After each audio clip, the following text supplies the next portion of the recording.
മറ്റു ജില്ലകളിലും ശക്തമായ മഴയുണ്ട്. ആലപ്പുഴയിൽ മഴയുണ്ട് എന്ന വിവരങ്ങൾ പുറത്തു വരുന്നുണ്ട്. കൊല്ലത്തും അതിശക്തമായ മഴയാണ്. ഇന്നലെയും ഇന്നും മറ്റുമായി വലിയ മഴ പെയ്തിട്ടുണ്ട്. തിരുവനന്തപുരം ജില്ലയിലും ശക്തമായ മഴയുണ്ട്. വടക്കൻ കേരളത്തിലെ വിവരങ്ങൾ കൂടി നമുക്ക് ലഭ്യമാകേണ്ടതുണ്ട്. അത് അല്പസമയത്തിനകം ലഭ്യമാകുമെന്ന് കരുതാം. സംസ്ഥാനത്ത് ഒട്ടാകെ ശക്തമായ മഴയുടെ മുന്നറിയിപ്പുണ്ട്. കണ്ണൂരും കാസർഗോഡും ഓറഞ്ച് അലേർട്ട് പ്രഖ്യാപിച്ചിട്ടുണ്ട്. 6 ജില്ലകളിൽ യെല്ലോ അലേർട്ടുമുണ്ട്. മണ്ണിടിച്ചിൽ സാഹചര്യം കണക്കിലെടുത്ത് മൂന്നാറിൽ ദുരിതാശ്വാസ ക്യാമ്പ് തുറന്നു എന്ന വളരെ പ്രധാനപ്പെട്ട ഒരു വിവരം ഈ ഘട്ടത്തിൽ വരുന്നുണ്ട്. ഇതുവരെ നമുക്ക് ഈ റിപ്പോർട്ട് ചെയ്യപ്പെട്ട അനുസരിച്ച് മൂന്നാറിൽ മാത്രമാണ് ദുരിതാശ്വാസ ക്യാമ്പ് തുറക്കുന്ന തരത്തിലേക്ക് കാര്യങ്ങൾ എത്തിയിരിക്കുന്നത്. മൂന്നാർ ഗ്യാപ്പ് റോഡിൽ യാത്രാ നിരോധനം ഏർപ്പെടുത്തിയിട്ടുണ്ട്.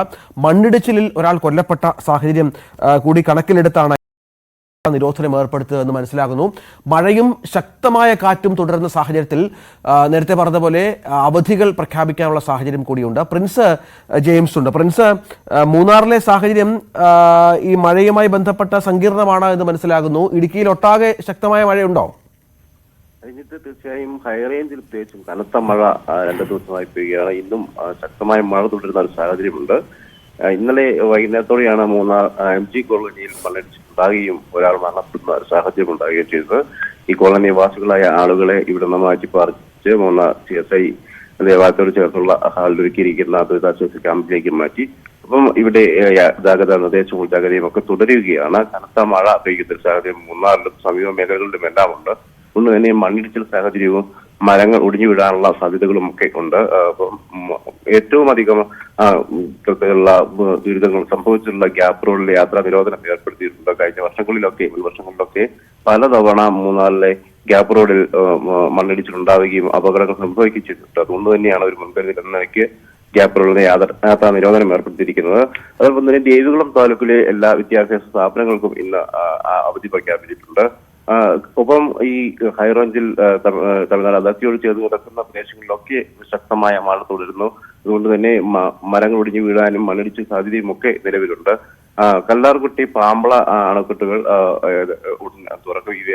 ഈ 2 അണക്കെട്ടുകളിലും ജലനിരപ്പ് പരമാവധി സംഭരണ ശേഷിയിലേക്ക് എത്തിയിട്ടുണ്ട്.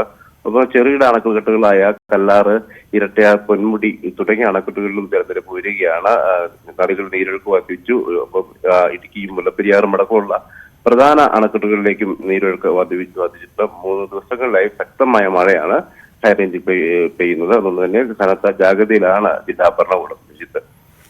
മറ്റെന്തെങ്കിലും മുന്നറിയിപ്പുകളുണ്ടോ അവിടെ? കാരണം വിദ്യാഭ്യാസ സ്ഥാപനങ്ങൾക്കൊക്കെ കോട്ടയത്ത് അവധി പ്രഖ്യാപിച്ചിട്ടുണ്ട്. കോട്ടയത്തോട് ചേർന്ന് നിൽക്കുന്ന ഒരു ജില്ല കൂടിയാണല്ലോ ഇടുക്കി.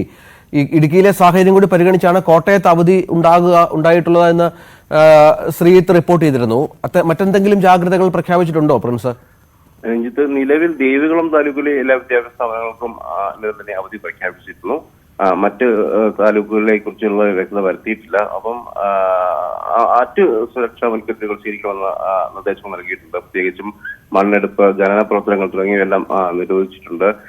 പുഴകളിലേക്കൊക്കെ അധികമായി ഇറങ്ങരുതെന്ന നിർദ്ദേശങ്ങളൊക്കെ നൽകിയിരിക്കുന്നു. അപ്പം രാത്രികാല യാത്രകൾക്ക് നിയന്ത്രണം ഏർപ്പെടുത്തണമെന്നുള്ള നിർദ്ദേശങ്ങളും ജില്ലാ ഭരണകൂടം നൽകുന്നുണ്ട്. കാരണം പ്രത്യേകിച്ച് രാത്രികാലങ്ങളാണ് ഈ മണ്ണിടിച്ചിൽ അല്ലെങ്കിൽ മരങ്ങൾ ഒഴുകി വീഴുന്ന തുടങ്ങിയ അപകടങ്ങളൊക്കെ സാധാരണഗതിയിൽ ഉണ്ടാകുന്നത്, കൂടുതലായി ഉണ്ടാകുന്ന അങ്ങനത്തെ സാഹചര്യങ്ങളൊക്കെ ഒഴിവാക്കുക, രാത്രികാല യാത്രകൾ ഒഴിവാക്കുക എന്ന നിർദ്ദേശങ്ങളൊക്കെ ജില്ലാ ഭരണകൂടം നൽകുന്നുണ്ട്.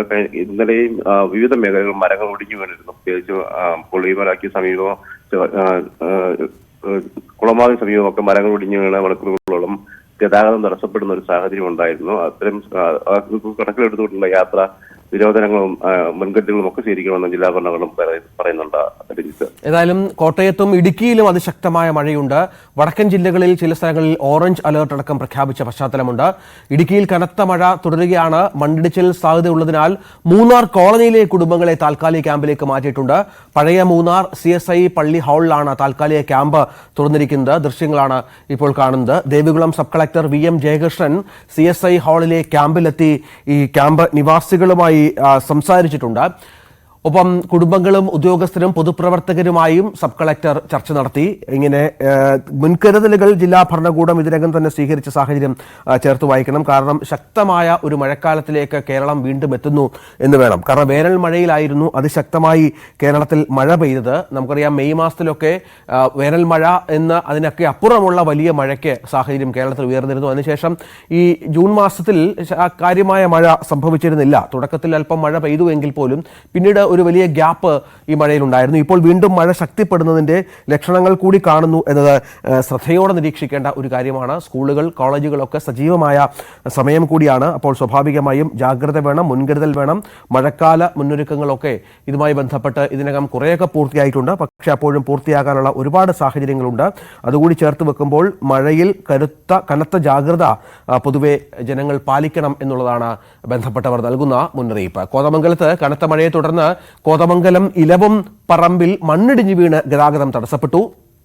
സ്വകാര്യ വ്യക്തിയുടെ പുരയിടത്തിൽ നിന്ന് കല്ലും മണ്ണും ഇടിഞ്ഞു വീണാണ് ഗതാഗതം തടസ്സപ്പെട്ടത്. കോതമംഗലത്ത് നിന്നും അഗ്നിരക്ഷാസേന എത്തി മണ്ണ് നീക്കം ചെയ്ത് ഗതാഗതം പുനഃസ്ഥാപിച്ചു എന്നുള്ള വിവരമാണ് ഈ ഘട്ടത്തിൽ പുറത്തുവരുന്നത്. അങ്ങനെ കോതമംഗലം മേഖലയിലും മറ്റും, അങ്ങനെ ഈ മലയോര മേഖലയിൽ പല മേഖലകളിലും മണ്ണിടിച്ചിലും മറ്റും സംഭവിക്കുന്നുണ്ട്. ജാഗ്രത ഒട്ടും കൈവിടാതെ വേണം ജനം മുന്നോട്ട് പോകാൻ എന്നുള്ള മുന്നറിയിപ്പ് കൂടി ഭരണകൂടങ്ങൾ നൽകുന്നുണ്ട്.